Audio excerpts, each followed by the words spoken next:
sur demande de plus de 300 députés nationaux,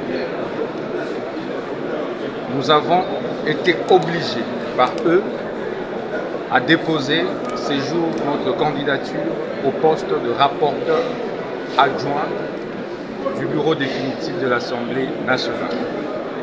Parce qu'au sein de l'opposition politique, nous n'avons pas pu dégager le consensus autour de la candidature commune de l'opposition.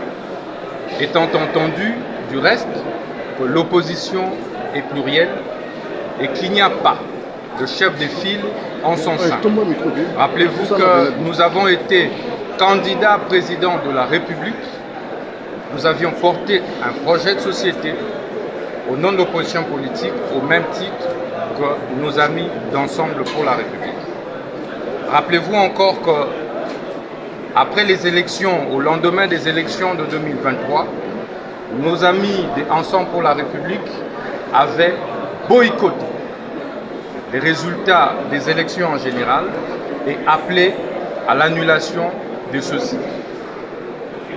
DIPO, que nous dirigeons, a été la seule force politique de l'opposition à avoir, de manière républicaine, accepté sa défaite, accepté la réélection de l'actuel président de la République et des députés nationaux de l'opposition tout comme de la majorité.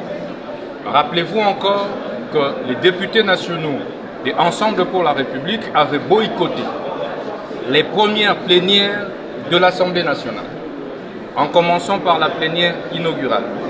Et donc, nous ne trouvons pas de raison de ces revirements de nos amis des Ensemble.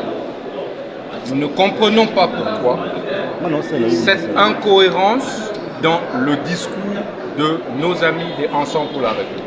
C'est donc cette inconstance politique, c'est donc cette incohérence politique qui, d'ailleurs, expose notre démocratie du point de vue de ses principes fondateurs que nous avons accepté humblement la demande de plus de 300 députés nationaux pour que nous puissions nous porter candidats au poste de rapporteur adjoint de l'Assemblée nationale. Dans l'opposition ira en ordre dispersé.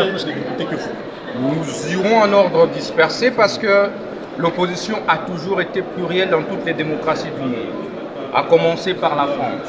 C'est pourquoi on parle toujours des oppositions au sein des chambres législatives. S'agissant de notre chance de gagner, comme vous le savez, nous avons été le seul opposant républicain à être resté constant sur nos prises de position. Nous avons contribué à l'atterrissage en douceur de ce processus électoral.